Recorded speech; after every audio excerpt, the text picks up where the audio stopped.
In the land renowned for windmills and tulips, a sinister shadow lengthens, unraveling a tale few dare to speak of. How has the heart of Europe become the playground for one of the world's deadliest mafias?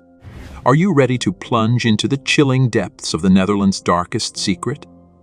Let's begin. When thinking about countries gripped by the chokehold of drug cartels, names like Mexico, Honduras, and Bolivia spring to mind. These are places where the line between organized crime and political governance is often blurred, thanks to the vast and insidious drug trade. However, one might be startled to learn that a similar power dynamic exists right in the heart of Europe. The Netherlands, gripped by the menacing Mocro Maffia, post-World War. Europe saw a tremendous growth spurt thanks to economic liberalization. The Netherlands, recovering from the ravages of war, needed help to rebuild. A seemingly innocuous bilateral agreement in 1969 allowed Moroccan laborers to migrate to the Netherlands as guest workers. It was a sound plan, mutually beneficial, but it also sowed the seeds of a future crisis. Fast forward a few decades, and the Netherlands witnessed the birth of the Mocro Maffia, an organization of Moroccan descent controlling the streets of major Dutch cities. The origins, a mix of cannabis demand in the Netherlands and the rich hashish cultivation history in Morocco's Rif region. Ports like Rotterdam and Amsterdam became hotspots for not just cannabis but also a booming cocaine trade. By 2003, the Mocro Maffia had a stronghold in various illegal activities, from drug trafficking to money laundering and even prostitution rings. Despite its position as the 10th best country in the world in terms of human development, the Netherlands is currently struggling with a violent undercurrent. The Mocro Maffia is infamous for its history of brutality, which includes everything from gang wars and murders to torture chambers that are incomprehensibly horrible. In 2016, it was discovered that Woos Plantage in the province of Brabant, Belgium, included a torture chamber that was airtight and furnished with a variety of instruments of pain and suffering. The very image of this ordinarily tranquil European nation was called into question as a result of these revelations. However, the tentacles of the Mocro Maffia extend to a wide variety of locations.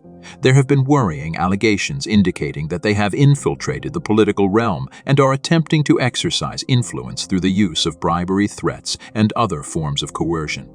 And it's not just elected officials either. The brazen nature of the mafia was displayed in the senseless killing in broad daylight of investigative journalist Peter de Vries and lawyer Dirk Wiersum in connection with the Marengo case, which was a trial against high-profile Dutch and Moroccan criminals. The vast majority of Europe's drugs, about 80%, pass through Rotterdam and Antwerp.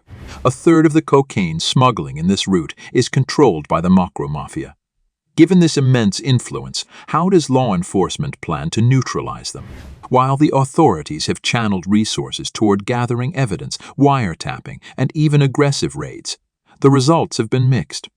Prosecuting members of such an organized crime ring demands meticulous evidence gathering, which isn't always straightforward. Added to that are the challenges presented by European drug laws, where some narcotics-related offenses might not carry severe penalties.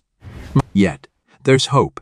Europol's announcement in 2022, where they managed to seize 30 tons of cocaine in a collaborated effort with 6 European nations, points towards a possible united front against such criminal organizations. However, as the Mocro Mafia's origins suggest, this isn't just a fight against crime. Addressing this issue means looking deeper into socioeconomic factors, tackling poverty, corruption, and more. From the outset, the Mocro Mafia's rise may look like a story of a criminal empire's success. But peel the layers, and it's a tale of socioeconomic challenges, political gaps, and a deep-rooted systemic problem. The agreement of 1969, meant to rebuild a nation, inadvertently became a ticking time bomb. Is the Netherlands truly a narco-state? And how can Europe free itself from the vice-like grip of organizations like the Mocro Maffia? These questions remain, but one thing's for sure: the battle against such crime syndicates will be long and hard-fought. So, if you found this insightful, don't forget to like and subscribe. Let us know your thoughts in the comments below. Until next time.